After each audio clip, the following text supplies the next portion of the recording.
할렐루야. 예, 주님의 이름으로 환영하고 축복합니다. 우리 은혜의 보좌 앞으로 이제 12번째 시간인데요. 기도는 예배다라고 하는 제 말씀을 통해서 오늘 이 시간 함께 은혜 받는 시간 되어지기를 원합니다. 우리 옆에 있는 분들과 함께 잠시 인사 나눌까요? 주님의 이름으로 사랑합니다. 주 안에서 사랑하고 축복합니다. 예, 예, 예, 감사합니다. 예. 아마 그 교회 소식 들으시면서 우리 당황해 하신 분들 아마 계실 거예요. 아마 이 시간 온라인으로 또 유튜브 상에서 예배드리고 계신 분들이 아마 더 그러지 않을까 생각되어지는데요.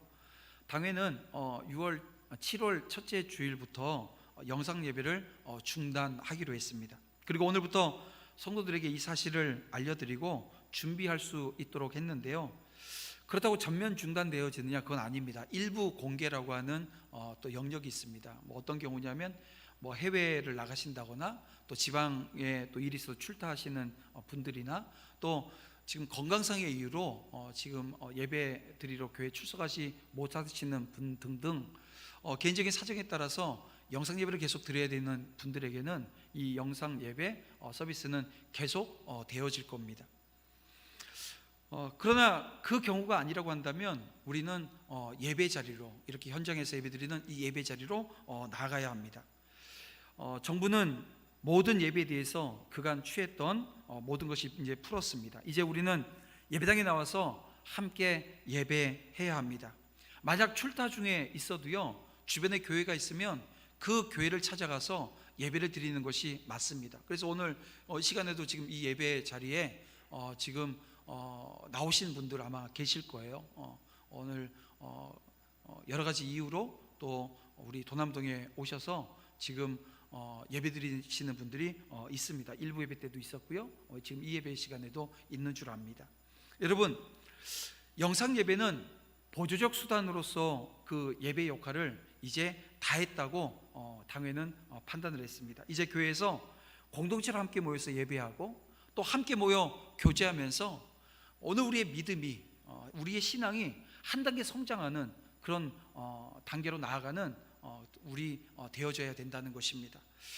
그럼에도 불구하고 다시 이런 상황이 다시 오게 되어지면 보조적 수단으로서의 영상 예배를 다시 우리는 꺼내들고 함께 예배해야 할 것입니다. 하지만 그런 상황이 오지 않도록 우린 기도해야 되고요. 또 우리 개인 위생에 무엇보다도 우리 믿는 사람들은 더 철저하게 다가가고 또 힘써야 될 줄 압니다. 저는 은혜 보좌 앞으로라고 하는 표현을 가지고 지금 말씀을 나누고 있습니다. 사실은 지난주까지 제가 말씀 준비했던 것이 사실 끝났는데요. 한 3주 연장해서 오늘과 또 다음 주, 그 다음 주까지 그 6월 마지막 주까지 은혜 보좌 앞으로라고 하는 제목을 가지고 다시 말씀을 몇 가지 준비를 했습니다. 그 중에 오늘은 이 예레미야 기도를 통해서 기도는 예배다라고 하는 이 명제, 기도가 예배고 예배가 기도다라고 하는 이 명제를 가지고 우리 함께 말씀의 은혜를 나누기를 원합니다. 제가 신방 중에 지금 있지 않습니까? 대신방 중인데 이제 이번 주에 금요일이면 우리 세계 교구에 대한 신방이 마무리되어집니다. 근데 이 신방 중에 제가 이제 모든 대부분의 가정에 가서 이런 질문을 해요. 요즘 어떤 기도를 하고 계시는지요? 라고 하는 질문을 하게 되어집니다. 그 질문에 우리 성도님들이 답을 주시거든요. 그러면 한 가정의 기도, 또 가장의 기도, 여기서 가장이라고 하는 것은 영적인 가장을 얘기하는 거예요. 이 가장의 기도, 그런가 하면 남편의 기도, 아내의 기도, 어머니의 기도, 우리 또 자녀의 기도, 여러 기도를 우리가 보게 되어지면요, 한 가정의 영적인 흐름을 우리가 볼 수 있다는 것입니다. 저는 은혜의 보좌 앞으로라고 하는 이 말씀을 나누기 위해서 기도에 관한 몇 가지 책을 사서 보게 되었습니다. 그 중에 제가 오늘 이 본문의 제목, 기도는 예배다라고 하는 이 책이 있어요. 이 존 파이버 목사님을 비롯한 여러 명의 목사님들이 이 기도에 대한, 기도가 예배가 되어지는 이유에 대한 그 말씀들을 이렇게 쭉 나누어 놓은 말씀인데요, 저는 이 기도가 예배다라고 하는 이 책 중에 안에 보게 되면 우리 존 메가더 목사님이 이 기도는 예배다라고 하는 주제를 가지고 말씀을 나누었던 그 말씀을 여러분들과 함께 이 시간 짧지만 그 시간도 나누었으면 좋겠는 거예요. 존 맥아더 목사는 성경에 나오는 기도들이 모두가 한결같이 간결하고 단순하다고 말합니다. 그 이유가 어디 있냐면 그 성경에 나오는 기도들을 보게 되어지면 절박함이 그 가운데 배어 있다는 거예요. 절박한 기도는 단순하다는 거예요. 간결하다는 거예요. 가식이 없다는 거예요.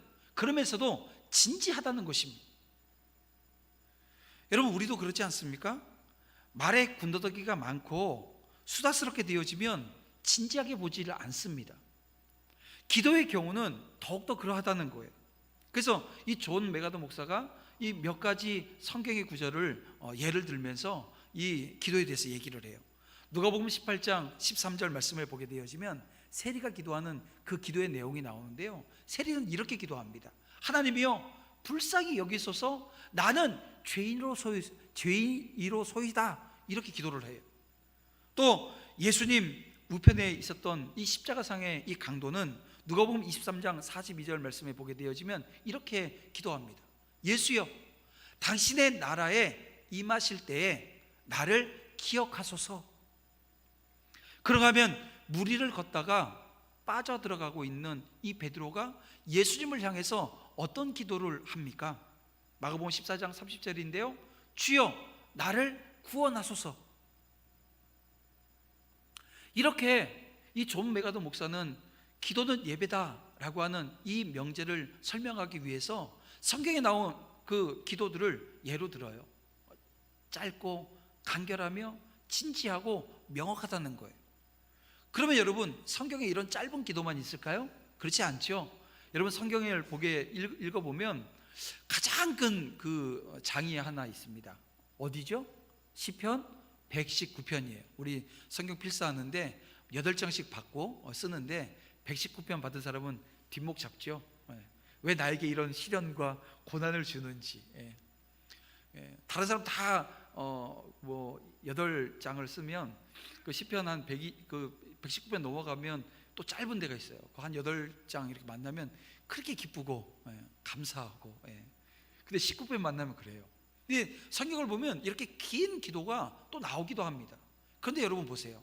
예수님이 기도하신 그 기도의 모습을 한번 보십시오. 예수님의 기도가 어떠셨나요? 개인적으로 기도하실 때는 그 기도가 절대 짧지 않았습니다. 밤이 새도록 새벽까지 기도하기를 원하셨고요, 또 그 기도의 자리에 누가 있기를 원하셨어요? 제자들이 함께 하기를 원하셨던 모습을 보게 되어집니다.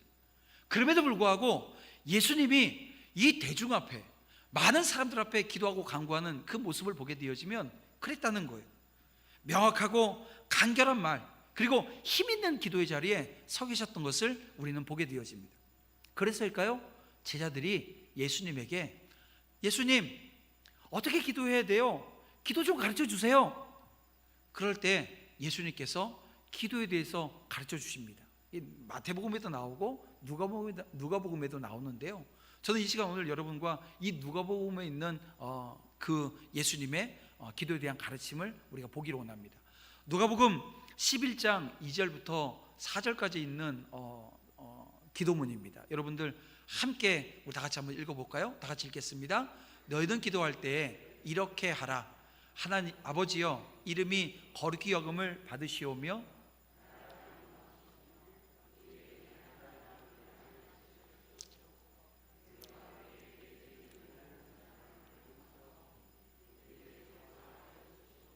우리를 시험에 들게 하지 마옵소서 하라.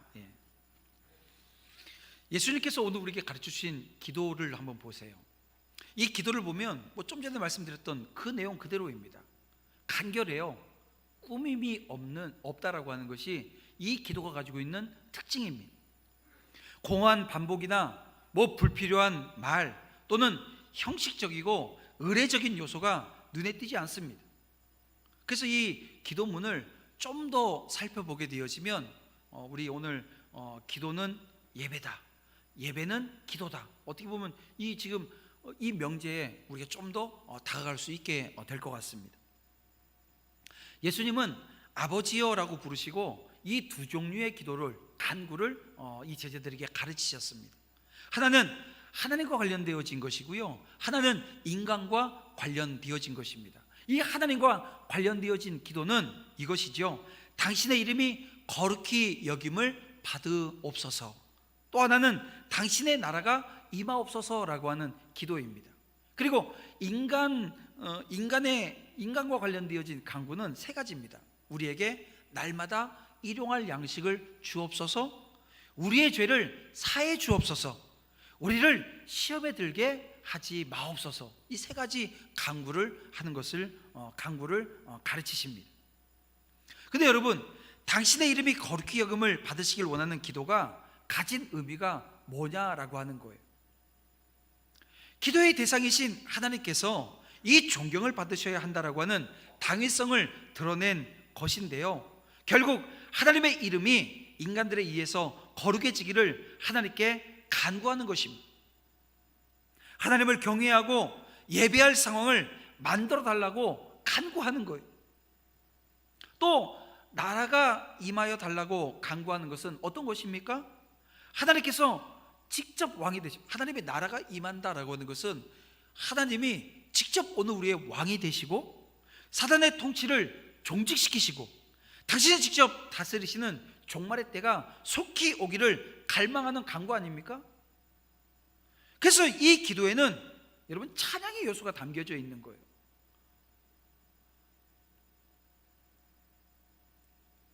당신의 이름이 거룩히 여김을 받으시는 것,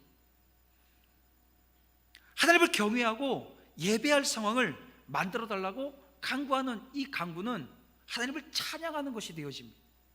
그리고 그 하나님의 나라가 임하여 달라고 간구하는 그 간구도요, 하나님을 찬양하는 자리에서 하나님의 주권을 인정하고 하나님이 예수 그리스도께서 다시 오실 그 종말의 날을 우리가 소망하며 하나님을 찬양하는 것입니다. 그래서 여러분, 오늘 우리의 그 예배에, 우리 지금 예배 전에도 우리 찬양팀이 찬양을 했고요, 또 예배 중간 말씀 전에도 우리 성가대가 찬양을 하고, 계속 우리는 이 예배 가운데 찬양이 있습니다. 그래서 기도에도 똑같이 하나님을 경외하고 예배하는 그 찬양의 모습이 오늘 우리 가운데 요구되어진다는 거예요. 그리고 그 요구는 선행되어졌다라고 하는 것입니다. 먼저 주님께서 하나님에 관한 것, 이것을 먼저 기도하기를 원하셨다는 거예요. 그 다음에 땅에 속한 것에 대한 간구가 나옵니다. 근데 여기서 이제 오늘 우리에게 부딪힘이라고 하는 게 나와요. 기도를 마냥 구하는 것으로 알고 여러분 가르치는 경우에는 이 기도의 목적에 혼돈이 오게 되어집니다. 여러분, 기도가 마냥 간구하는 것일까요? 존 메가더 목사는 이 기도는 예배다라고 하는 책을 통해서 이야기하는 것이 이겁니다. 기도가 만약에 간구하는 것으로만 만약에 모든 것이 이루어져 있다고 한다면 이건 기도가 참된 기도는 아니라는 거예요. 기도를 구하는 것으로만 규정한다면 주님께서 가르쳐 주신 그 기도에서의 이 예배의 요소들, 다시 말하면 좀 전에 말씀드렸던 찬양, 경배, 겸손, 고백의 내용들, 이것들이 다 사라진다는 거예요. 그래서 이 메가더 목사가 이 책에서 이런 얘기를 합니다. 주기도에서 찬양과 회개를 제거하면 알맹이를 빼는 것과 같다. 구하는 것 오직 그것만이 기도다라고 주장한다면 예수님이 가르쳐 주신 그 기도에서 배울 수 있는 핵심 교훈 가운데 하나, 기도는 무엇보다 예배의 행위라고 하는 교훈을 부인할 수밖에 없다, 이런 이야기를 합니다. 여러분, 기도는 하나님의 뜻이 이루어지기를 바라고 모든 필요를 그분께 의지하며 우리의 무가치함을 고백하고 하나님을 찬양하는 수단인 줄 여러분 믿으시길 바랍니다. 여러분, 이 믿음으로 오늘 우리는 기도의 자리에 서는 거예요. 그러기에 기도의 모든 측면이, 여러분 보세요, 예배를 드리면서 오늘 우리가 하는 그 모든 행위와 다 연결되어져 있는 것을 발견하게 되어집니다. 그래서 예수님께서는 오늘 우리에게 이렇게 말씀하십니다. 요한복음 14장 13절에 너희가 내 이름으로 무엇을 구하든지 내가 행하리니 이는 아버지로 하여금 아들로 말미암아 영광을 받으시게 하려 함이라. 여러분, 참된 기도의 목적을 지금 설명해 주고 있는 말씀인 거예요. 그것은 하나님의 주권을 인정하고 그분께 영광을 드높이는 데 있다는 것입니다. 기도는 내가 원하는 것을 얻는 수단이 아니라 하나님의 뜻을 이루는 수단입니다. 기도의 목표는 여러분 이것이죠. 이게 혹여 착각하게 되면 내 목표를 이루는 수단으로 봅니다. 나의 왕국을 건설하고 나의 재물을 불리는 것이 되어진다는 거예요. 그러면 이건 기도가 아닌 겁니다. 그럼 뭡니까? 하나님의 나라가 왕성하는데 오늘 우리의 기도가 거기에 초점을 맞추고 있어야 된다는 거예요. 내 이름을 높이는 것이 아니라 하나님의 이름을 영화롭게 하는 것이 여러분 기도의 핵심인 거예요. 그래서 예수님께서 내 이름으로 무엇을 구하든지 다 행하리니 이는 아버지로 하여금 아들로 말미암아 영광을 받으시게 하려 함이라고 분명히 말씀해 주고 있는 것입니다. 그렇습니다. 여러분, 기도의 모든 것이 하나님이 하나님이시라고 하는 사실과 그분이 원하시는 것과 그분이 영광을 받으시는 것에 집중해야 된다는 거예요. 여러분, 이것이 기도의 핵심이고요, 기도의 본질입니다. 자, 이렇게 이제 얘기를 하게 되면 이제 기도가 되게 어려워져 버렸죠. 너무 힘들고 어려워졌습니다. 이게 하나님, 나 이거 주시고, 나 이거 주시고, 이거 채워주시며, 나 이거 낫게 해주시고, 이렇게 간구하는 것으로만 기도를 하는 것도 힘든데, 이게 먼저 오늘 우리가 참된 기도의 자리로 나아가기 위해서 오늘 우리의 기도가 먼저 선행되어져야 될 것이 있다. 하나님이 영광 받으시는 것에 집중해야 된다. 그분이 원하시는 것, 하나님이라고 하는 사실, 이것이 먼저 오늘 우리 기도에 배어져 있어야 된다고 한다면 이게 막 어려워지기 시작해요. 그런데 여러분, 이것을 우리가 알기 위해서 뭔가를 해야 되는 게 아니고요, 먼저 우리 자신을 먼저 살피면 되어집니다. 뭘 살피고자 하는 거냐면요, 내 안에 탐욕적인 마음을 가지고 혹여 기도하고 있지는 않은가, 이게 자기 자신을 살피자는 거예요. 탐욕적인 마음을 가지고 기도하게 되어지면요, 그냥 우리가 말하지 않고 오늘 우리가 이렇게 표현하지 않아도, 우리 찬양 중에 다 표현 못해도 나는 주님 표현하겠다고 우리 찬양하잖아요. 다 표현할 수는 없어요. 그런데 오늘 우리의 중심이 하나님이시라는 것, 그분이 원하시는 것, 그분이 영광 받으시는 것에 집중하고 있으면 말로 표현하지 않아도 되거든요. 근데 이것이 이루어지지 않게 되어지는 과정을 보게 되어지면 내 속에 탐욕이 자리 잡아 있어요. 물질주의나 이기심에서 비롯한 소원, 간구, 이런 것이 내 안에 있지는 않은지 자기 자신을 살피자는 얘기예요. 왜냐하면 여러분, 그것은 제가 단언하는데요, 기도는 아닙니다. 세상에 많은 종교들이 있어요. 그 다른 종교들도 다 기도한다고 하면서 하는 것이 이의 모습이거든요. 오늘 우리의 기도와 그들의 기도가 다른 이유가 바로 여기에 있는 것입니다. 그런데 만약 오늘 우리가 똑같은 모습으로 서 있다고 한다면 그건 하나님을 모독하는 게 되어집니다. 그것은 여러분, 우상 숭배와 다를 바가 없다는 것입니다.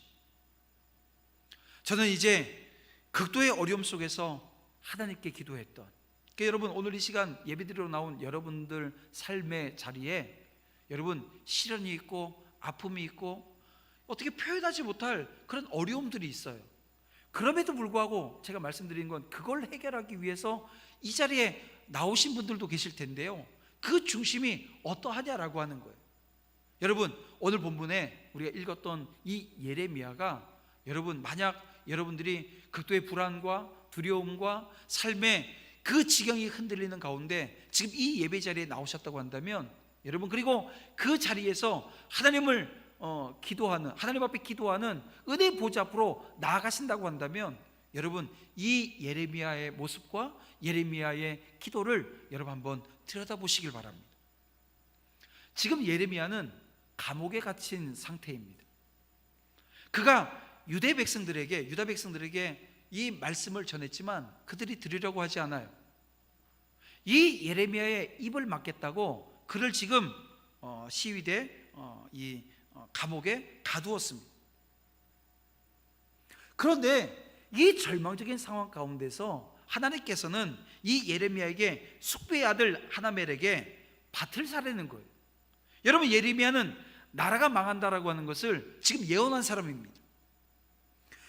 그만 한 것이 아니고요, 예루살렘 주민들도 알아요. 왜냐하면 지금 그 예언이 실현될 가능성이 높아져 버렸어요. 왜냐하면 그들의 눈앞에 누가 와 있냐면 지금 바벨론 군대에 와 있습니다.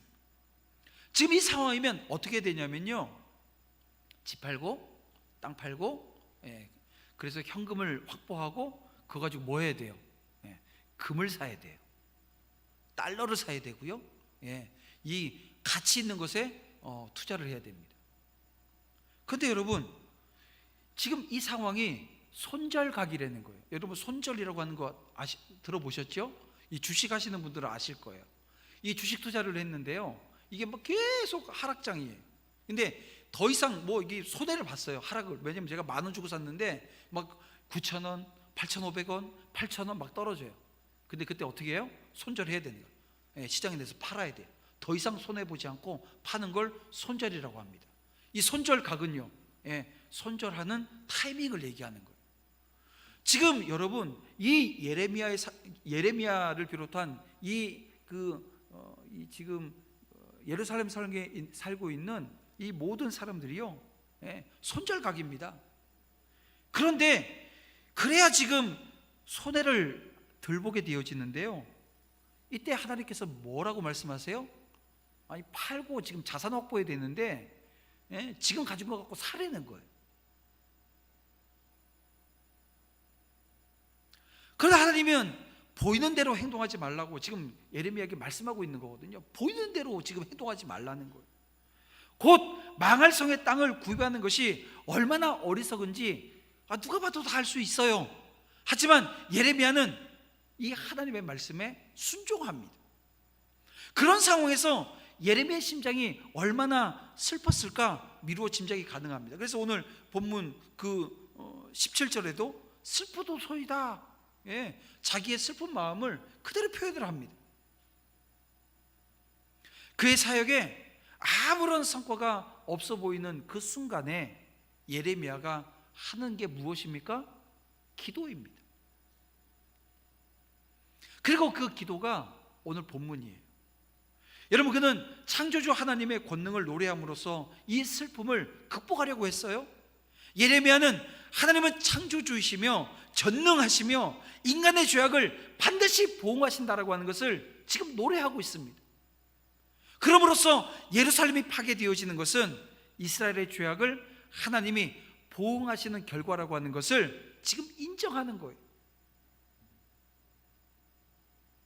하지만 예레미야는 하나님이 이스라엘을 애굽에서 이끌어내시고 가나안 땅을 주셨던 것을 기억하면서 지금 오늘 본문 20절부터 22절 보면 소망을 삼고 있습니다. 이 지금 그의 기도에 나오는 내용이에요. 유다가 비록 바벨론에 의해서 멸망당하겠지만 애굽에서 이스라엘을 이끌어내신 그 하나님이 이 바벨론에서도 유다를 이끌어내시고 회복시켜 주실 것이라고 하는 이 믿음을 가지고 지금 표현하고 있는 것입니다. 그런데 예레미야는 여전히 사람입니다. 연약한 인간입니다. 눈앞에 있는 상황에 대해서 탄식하지 않을 수 없어요.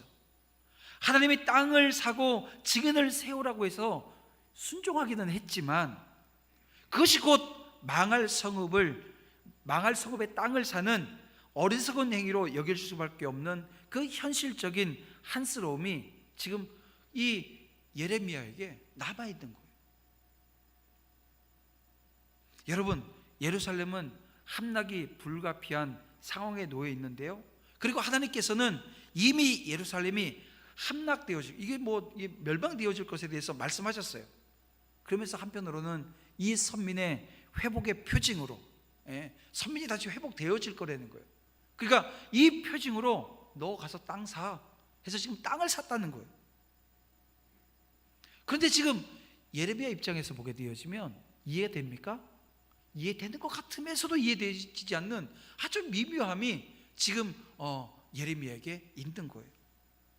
그래서 어떻게 보면 그 인간적인 시각에서 보게 되어지면 지금 하나님의 이 명령 그리고 이 과정이요, 어떻게 보면 모순처럼 보이는 것이 사실이기도 합니다. 그래요 여러분, 예레미야는 하나님의 신실한 종입니다. 그래서 하나님의 말씀에 순종해서 밭을 매입하기는 했지만 자신이 이해할 수 없는 하나님의 말씀에 대해서, 그래서 25절에서 그 의문을 지금 제기하고 있는 거예요.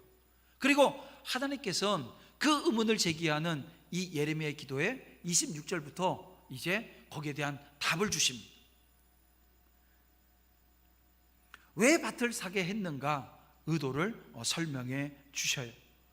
즉 유다의 불순종에 대한 심판으로 비록 이 바벨론 군대에 의해서 예루살렘이 멸망되게 되겠지만 장차 다시 선민을 회복하실 것이므로 그 표징으로 밭을 매입하게 하셨다라고 하는 것입니다. 이렇듯 성도를 향한 순종을 명하시는 하나님의 모든 말씀에는 여러분 분명한 건 선하신 목적이라고 하는 것이 존재합니다.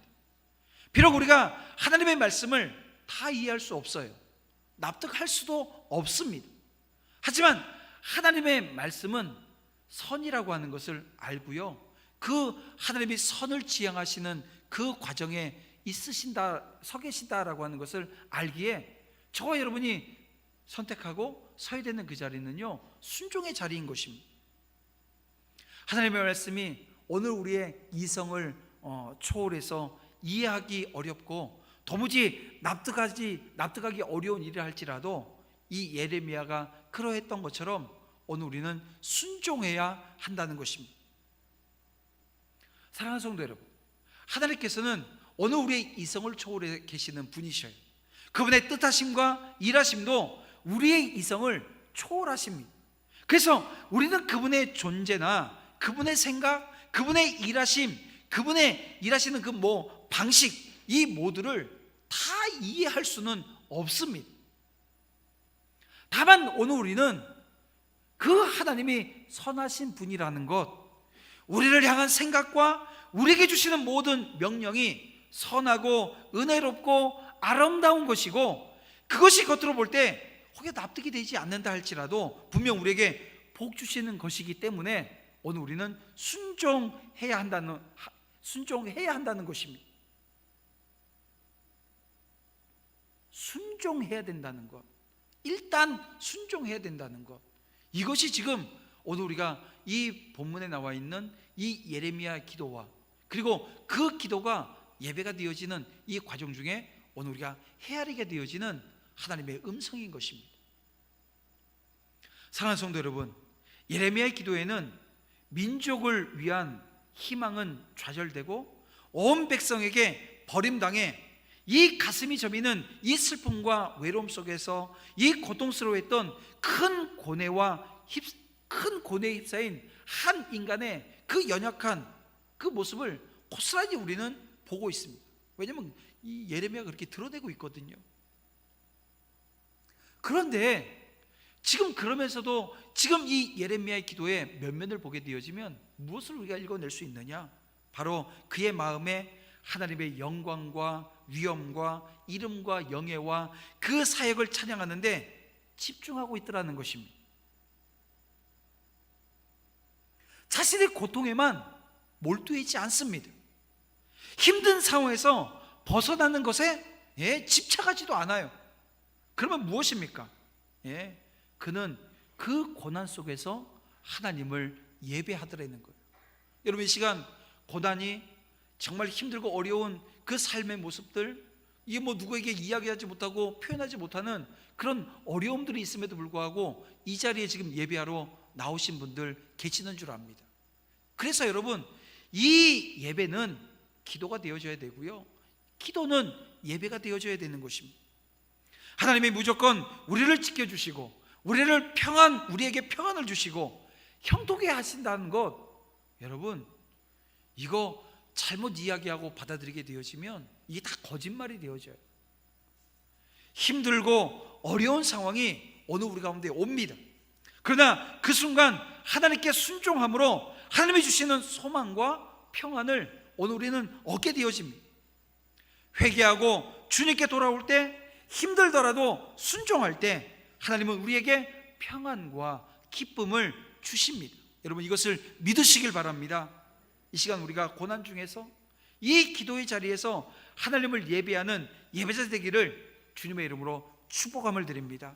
오늘 이 시간 함께 주님 앞에 온전히 서서 온전히 주님을 영화롭게 하며, 오늘 우리 기도가 예배가 되고 예배가 기도가 되어져서 하나님의 뜻을 알고 무엇보다도 하나님을 영화롭게 하며 하나님을 찬양하고 겸손히 오늘 우리가 원하는 것이 아닌 하나님이 원하는 것에 집중하는 믿음의 신실한 주의 종이 되어 한 주간 살아나가면서 정말 기도의 자리, 하나님을 영화롭게 하는 자리, 하나님을 온전히 예배하는 자리에 함께 서는 역사 있기를 주님의 이름으로 축복합니다.